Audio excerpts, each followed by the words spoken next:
Bismillahirrahmanirrahim. Assalamualaikum warahmatullahi wabarakatuh. Perkenalkan, nama saya Arik Juliandri Maulana dengan NIM 250646001 dengan program studi Teknik Informatika.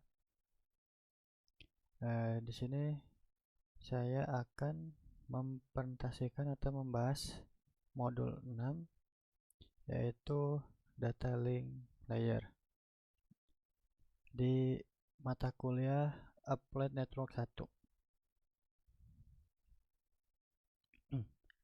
Nah, bayangkan sebuah bola golf ya di udara, ia bisa terbang cepat dan jauh gitu. Nah, tapi jika dipukul di dalam air, ia butuh gaya dorong yang berbeda. Nah, begitu juga dengan data. Data butuh bantuan untuk bergerak di media yang berbeda, entah itu kabel tembaga, fiber optik, atau wifi. Nah, disinilah peran data link layer gitu ya. Tujuan dan sublayer ya. Nah, data link layer bertanggung jawab menjembatani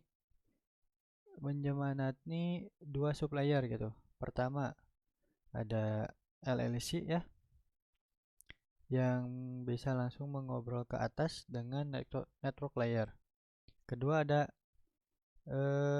MAC ya, MAC gitu, bisa dilihat tuh. Nah, sublayer MAC ini mengobrol ke bawah gitu dengan hardware fisik. Inilah yang mengatur siapa yang boleh mengirim data dan kapan waktunya agar tidak tabrakan di kabel atau dengan kabel. Nah, selanjutnya ada topologi logikal versus fisikal ya, fisik logikal atau fisik. Nah, kita juga perlu membedakan antara topologi fisik dan fisikal gitu, atau ya topologi fisik dan logis gitu ya.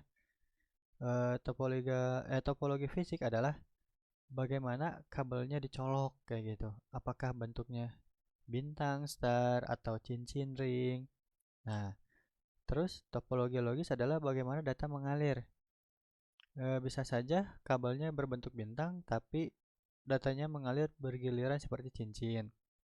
Nah, pemahaman ini penting karena data link layer tuh bekerja berdasarkan topologi logisnya. Nah, selanjutnya ada struktur frame atau data link frame ya.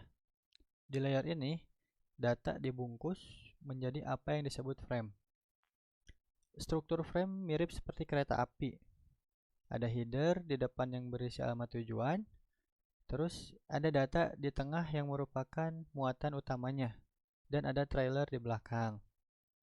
Uniknya, data link layer adalah satu-satunya layer yang menambahkan buntut atau trailer yang fungsinya untuk mengecek apakah data rusak di jalan atau tidak. Nah, ini ada alamat layer 2 atau MAC address ya. Nah, penting untuk diingat, alamat di data link layer atau MAC address hanya digunakan untuk pengiriman lokal, yaitu dari perangkat ke perangkat tetangganya. Begitu data melompat ke router berikutnya, MAC address-nya akan berubah, tapi alamat tujuan IP-nya masih tetap sama. Jadi MAC address itu ibarat tiket tiket peron stasiun kali ya. Sedangkan IP address adalah tiket tujuan akhir perjalanan. Nah, di sini adalah standar dan protokol. Ada banyak protokol di layer ini tergantung medianya gitu. Jika pakai kabel di kantor, kita pakai kabel Ethernet ya.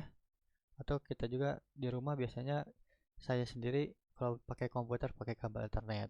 Tapi kalau laptop biasanya pakai WiFi. Nah, jika tanpa kabel kita pakai WiFi ya. Nah, kalau untuk jarak jauh antar kota ya atau WAN, nah kita pakai PPP atau frame relay. Nah, Masing-masing punya cara sendiri untuk mengatur antrian data supaya tidak saling tabrakan di jaringan. Nah, kesimpulannya adalah data link layer jembatan vital yang memungkinkan software aplikasi kita berbicara dengan kabel fisik dan sinyal radio. Tanpa layer ini, data tidak akan pernah bisa meninggalkan komputer kita gitu. Jadi kesimpulannya seperti itu.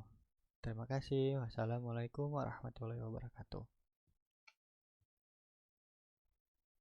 Nah, bismillahirrahmanirrahim. Assalamualaikum warahmatullahi wabarakatuh.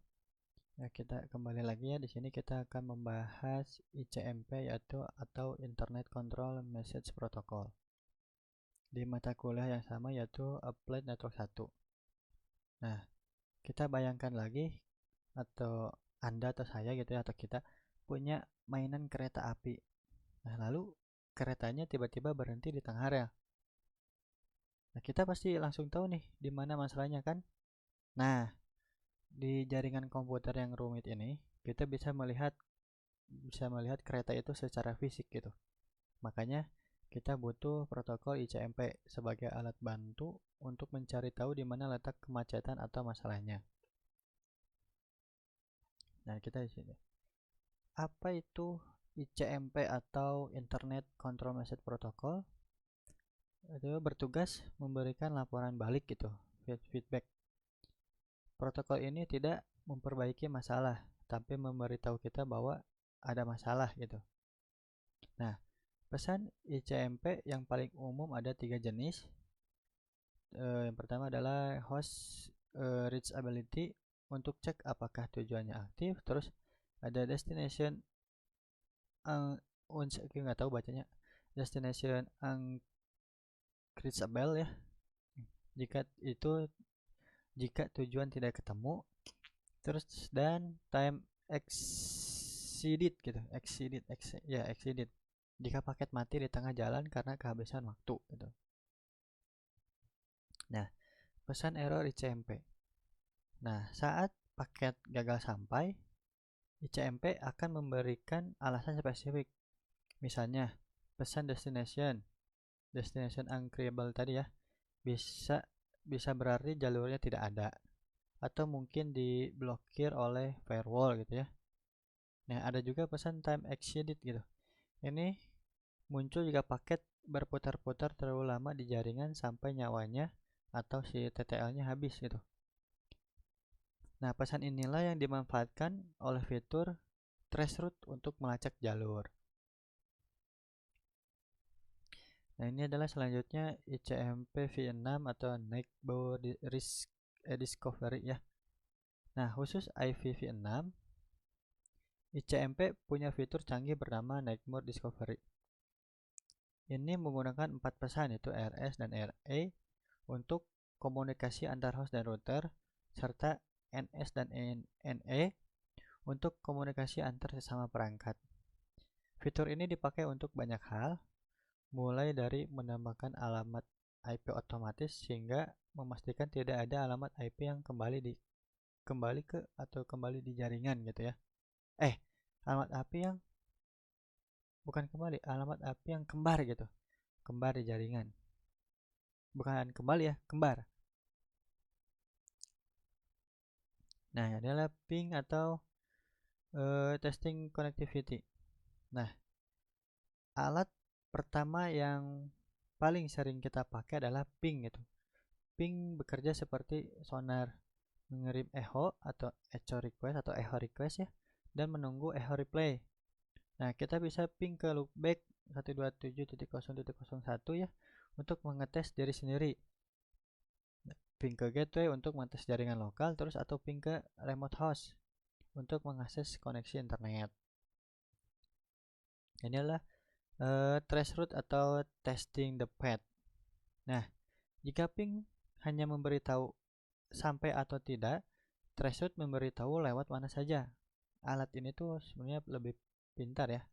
Dia mengirim paket dengan time to live atau TTL tadi yang dinaikkan bertahap gitu. Nah, router pertama akan membalas saat TTL 1 habis. Nah, router kedua saat TTL2 habis dan seterusnya. Nah, dengan cara ini kita bisa melihat jejak jalur paket dan menemukan router yang mana saja yang bermasalah.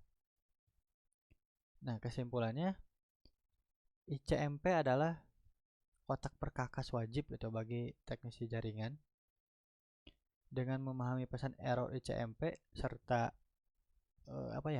serta cara menggunakan ping dan traceroute, kita bisa dengan cepat mendiagnosis dan memperbaiki masalah konektivitas gitu. Sekian rangkuman dari modul 13 ini. Sekian. Wassalamualaikum warahmatullahi wabarakatuh.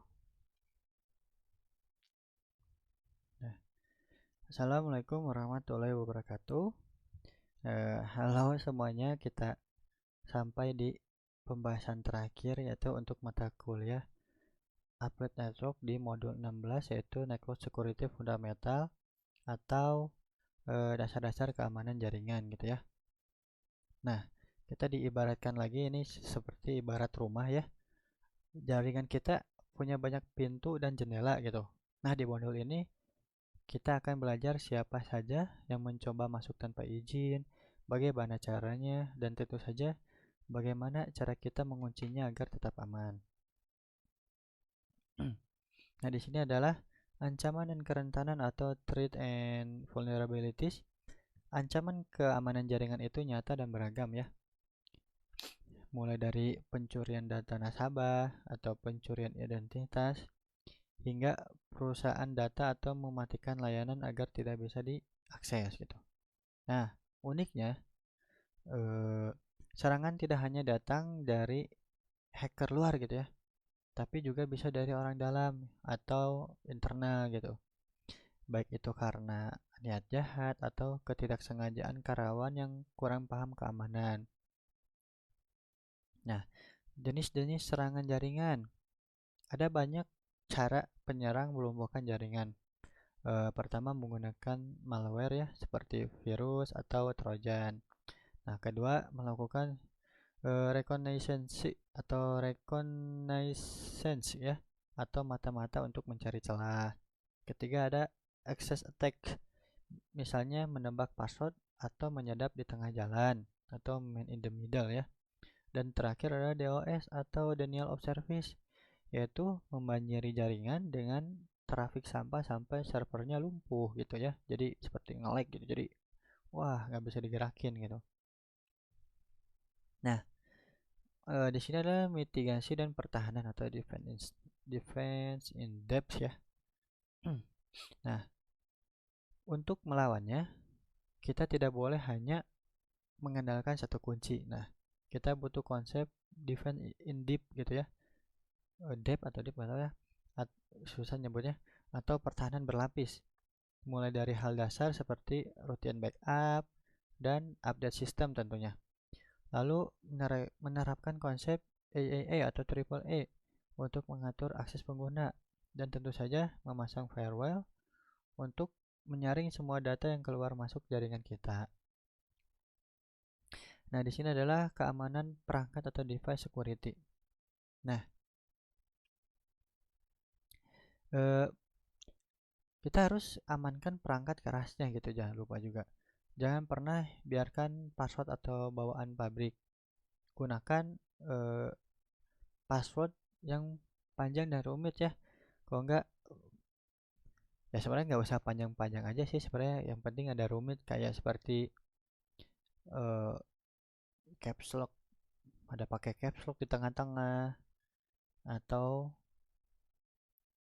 misalnya Arik Juliandri-nya A-nya gede, J-nya gede, nah kayak gitu. Kalau nggak di tengah-tengah ada simbol. Nah, untuk konfigurasi jarak jauh hindari telnet gitu, karena datanya bisa dibaca orang gitu. Gantilah dengan dengan SSH yang transkripsi gitu. Selain itu, matikan semua fitur atau service di router yang tidak sedang digunakan untuk menutup celah keamanan. Nah, ini kesimpulannya. Jadi, keamanan jaringan itu adalah fondasi utama ya.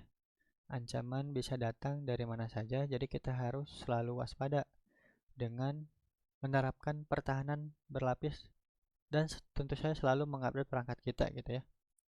Tidak lupa kalau ada update-update dari Windows atau hal lain sebagainya, kita harus langsung update. Jadi, nah paling segitu saja. Sekian rangkuman materi Upload Network 1 dari modul 6, 13 hingga 16 ini. Mohon maaf kalau bila ada kesalahan atau kurang lengkap ya. Wabillahi taufiq wal hidayah. Wassalamualaikum warahmatullahi wabarakatuh. Terima kasih.